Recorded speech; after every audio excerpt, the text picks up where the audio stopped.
विहार में चल रही चर्चा अब इतनी गहरी हो चुकी थी कि उसकी गूंज दूर दूर तक पहुंचने लगी। भिक्षुओं के बीच शंका और सम्मान की दो धाराएं बन गई थीं।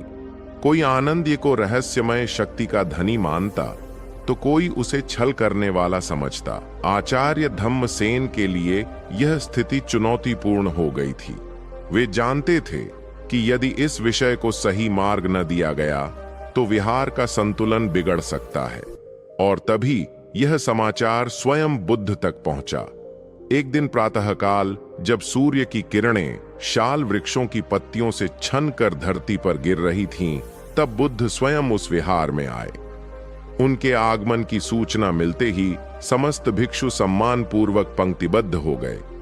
वातावरण में ऐसी शांति व्याप्त हो गई कि हवा भी ठहर गई प्रतीत होती थी। बुद्ध ने गंभीर और करुणा से भरी दृष्टि से सबकी ओर देखा। फिर धीरे धीरे उनकी दृष्टि आनंदी पर ठहर गई। आनंदी के सामने खाली कटोरा रखा था, जैसे हमेशा होता था। कुछ भिक्षु मन ही मन सोच रहे थे, अब सच सामने आएगा। यदि यह युवक छल कर रहा है तो बुद्ध की दृष्टि से छिप नहीं सकेगा। कुछ के मन में श्रद्धा थी, यदि यह कोई गहरा रहस्य है तो केवल बुद्ध ही उसे समझ पाएंगे। बुद्ध ने मंद स्वर में कहा, आनंदई, अपने पात्र को मेरे सामने रखो। आनंदई ने बिना कुछ कहे अपना कटोरा उठाकर बुद्ध के चरणों में रख दिया। बुद्ध ने गहराई से पात्र की ओर देखा। उनकी आंखें बंद हो गईं, मानो वे किसी अदृश्य जगत की खिड़की खोल रहे हों। सभी भिक्षु निःशब्द हो गए। समय मानो थम सा गया। कुछ क्षण बाद बुद्ध ने आंखें खोली। उनके चेहरे पर वही अचल शांति थी, किंतु आंखों में अदृश्य सत्य की चमक झलक रही थी। वे बोले, यह घटना साधारण नहीं है। यह न तो छल है, न अपशकुन। यह एक प्रतीक है जो हमें भीतर की भूख का स्मरण कराता है। सभी भिक्षु चकित होकर सुनते रहे। बुद्ध ने आगे कहा, मनुष्य का पात्र तभी भरता है जब उसकी भूख बाहर की वस्तुओं से सीमित हो।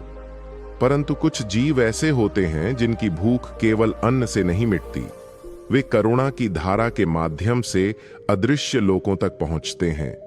आनंद का पात्र उसी करुणा का मार्ग है। उसमें डाला गया अन्न उन अदृश्य प्राणियों तक जाता है जो इस लोक से परे हैं, परंतु जिनकी पीड़ा अब भी अनंत है। सभी भिक्षुओं के मन में कंपन हुआ। बुद्ध ने आनंद की ओर देखा और कहा, पुत्र, तुझे यह मार्ग यूं ही नहीं मिला। यह तेरे भीतर के संस्कारों का परिणाम है। अनेक जन्मों की करुणा का बीज आज फलित हुआ है। तेरा पात्र इस बात का संकेत है कि तुझे केवल अपने लिए नहीं, बल्कि अदृश्य प्राणियों के लिए जीना है।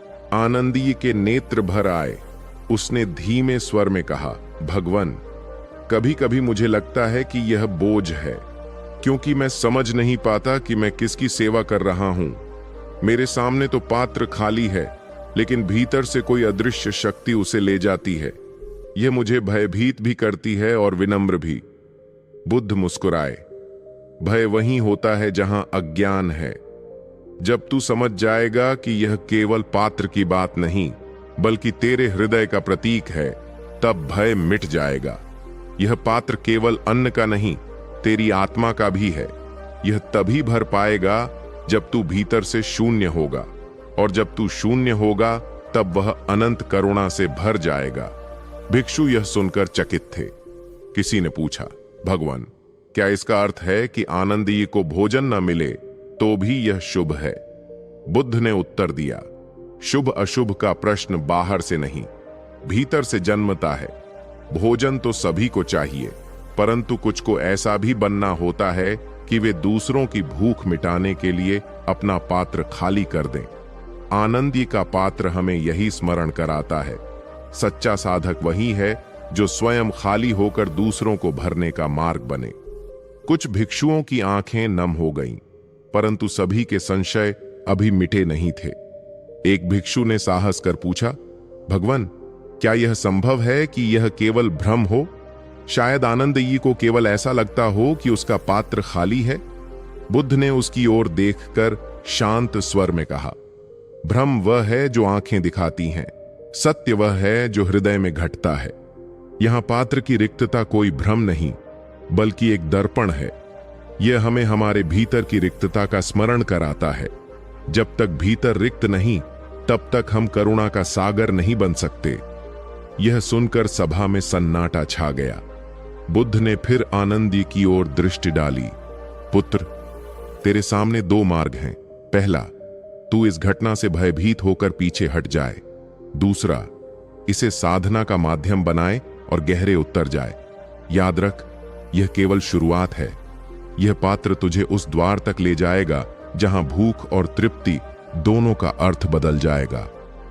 आनंदी ने गहरे भाव से सिर झुका दिया। भगवान, मैं तैयार हूं। चाहे मार्ग कितना भी कठिन हो, मैं उसे स्वीकार करूंगा। बुद्ध ने अपने हाथ उठाकर आशीर्वाद दिया। तो जा और अपने मौन को साधना बना। कटोरे की रिक्तता को हृदय की पूर्णता में बदल दे। वही तेरा धर्म होगा। सभा समाप्त हुई। भिक्षु अपने अपने कक्षों में लौट गए, परंतु उस रात कोई चैन से नहीं सो सका। सभी के मन में वही प्रश्न गूंज रहा था, क्या हमारे भीतर भी कोई ऐसा पात्र है जो कभी भरता नहीं? और क्या साधना का मार्ग उस रिक्तता को पहचानने से ही आरंभ होता है?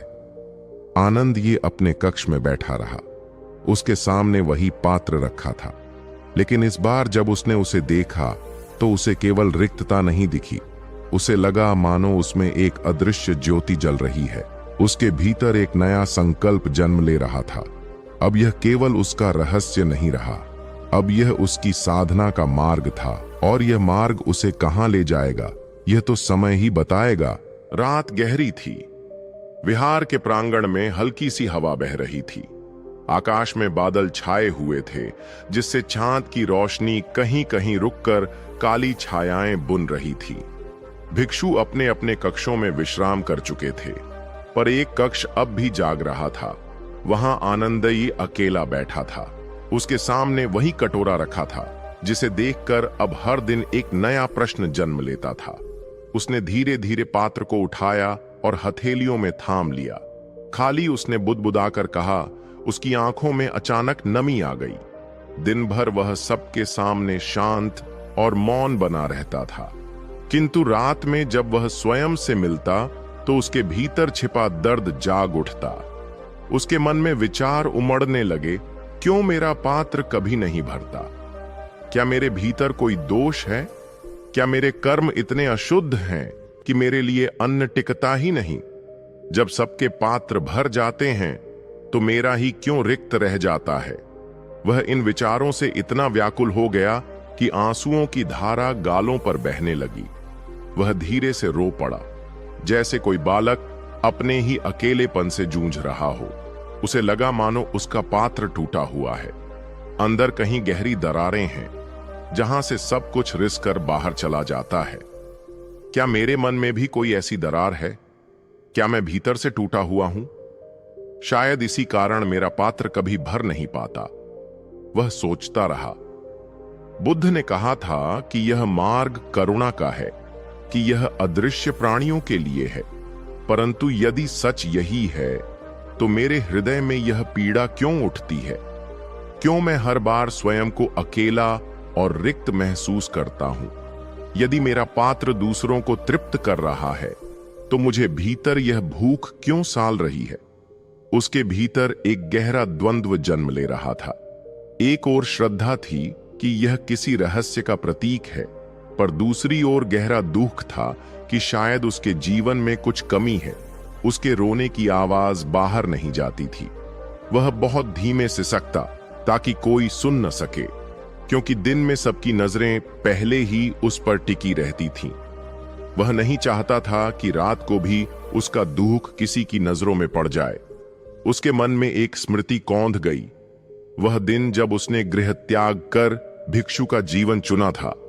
उसे लगा था कि यहां उसे शांति मिलेगी, जीवन का उत्तर मिलेगा।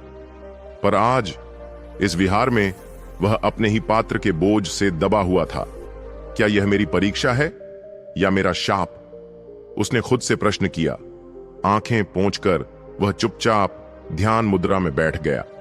उसने सोचा कि शायद ध्यान में उसे उत्तर मिलेगा, लेकिन जैसे ही उसने नेत्र बंद किए, उसे वही दृश्य दिखा, अदृश्य धारा जो कटोरे से उठकर कहीं दूर जा रही थी। इस बार वह धारा और भी स्पष्ट थी। उसे लगा कि किसी दूर अंधेरे लोक में असंख्य भूखे जीव उसका अन्न खा रहे हैं। वह दृश्य इतना तीव्र था कि उसकी आंखें अपने आप खुल गईं। उसने थरथराते हुए कटोरे को नीचे रख दिया और फर्श पर गिरकर सिसक पड़ा। भगवन, उसने मन ही मन पुकारा। यदि यह मार्ग है तो इतना दुहक क्यों?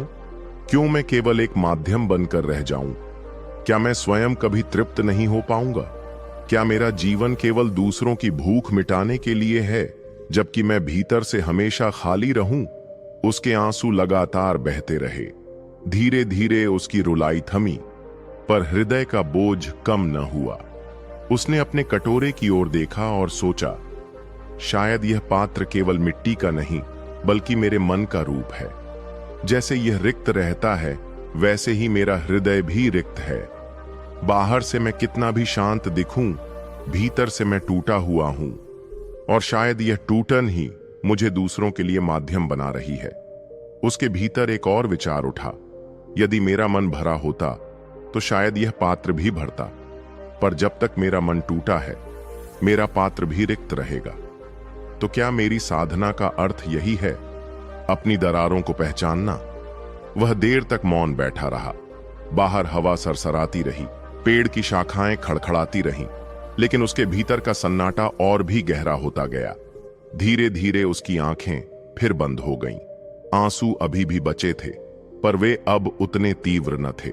वह मौन प्रार्थना करने लगा, हे करुणामय, यदि यह रिक्तता मेरी साधना है तो मुझे शक्ति दो इसे सहने की। यदि यह दोष है तो मुझे प्रकाश दो इसे दूर करने की, और यदि यह केवल मेरा मन है तो मुझे सामर्थ्य दो इसे समझने की। उसकी प्रार्थना रात के अंधकार में गूंज गई। वह नहीं जानता था कि किसी ने उसे देखा या नहीं, पर उसी समय कहीं पास ही आचार्य धम्मसेन खड़े थे। वे चुपचाप उस कक्ष के बाहर से सब देख रहे थे। उन्होंने आनंदय्य की रुलाई सुनी, उसकी करुणा को महसूस किया। धम्मसेन के हृदय में करुणा का ज्वार उठ गया। वे सोचने लगे, यह बालक भारी बोझ ढो रहा है, इसका दुख इसकी साधना का बीज बनेगा, पर अब भी इसे सहारा चाहिए, अन्यथा इसका मन टूट सकता है। वे वहां से बिना कुछ कहे लौट गए, लेकिन उनके चेहरे पर गहरी गंभीरता छा गई थी। आनंदी अब भी अपने पात्र को देख रहा था। उसे लगा मानो यह पात्र उससे कह रहा हो, मैं रिक्त हूं, पर मेरे भीतर असीम का द्वार खुला है। तू मुझे दोष मत समझ, मैं तेरा सत्य हूं। उसने कांपते हाथों से पात्र को सीने से लगा लिया। उसकी आंखों से आंसू बहते रहे, पर इस बार वे आंसू केवल पीड़ा के नहीं थे, उनमें कहीं न कहीं स्वीकृति भी थी। वह जान चुका था कि उसका दुख केवल उसका निजी बोझ नहीं है, यह किसी गहरे रहस्य की पहली सीढ़ी है। लेकिन यह रहस्य उसे कहां ले जाएगा, यह प्रश्न अब भी उसके हृदय में जल रहा था। उस रात वह सो न सका, और जब भोर हुई तब उसके चेहरे पर थकान और आंसुओं के निशान स्पष्ट दिखाई दे रहे थे। फिर भी जैसे हर दिन वह कटोरा उठाकर भिक्षा यात्रा पर निकल पड़ा। बाहर से वही शांत और मौन भिक्षु, भीतर से टूटा हुआ, रोता हुआ, पर कहीं गहरे एक नई यात्रा की शुरुआत करता हुआ। सुबह का समय था। आकाश में हल्की हल्की सुनहरी आभा फैल रही थी। विहार में पक्षियों की चहचहाहट गूंज रही थी, पर आनंदय का मन भीतर से अब भी भारी था। पिछली रात उसके आंसुओं ने उसका हृदय भिगो दिया था। वह जानता था कि अब वह और अधिक मौन नहीं रह सकता। उसने निश्चय किया कि आज वह सीधे बुद्ध के पास जाएगा। उसके भीतर यह साहस धीरे धीरे संचित हो चुका था। अपने दुहक को अब और छुपाना संभव नहीं था। सुबह की प्रार्थना के बाद जब सभी भिक्षु अपने अपने कार्यों में व्यस्त हो गए, आनंदय्य ने अपने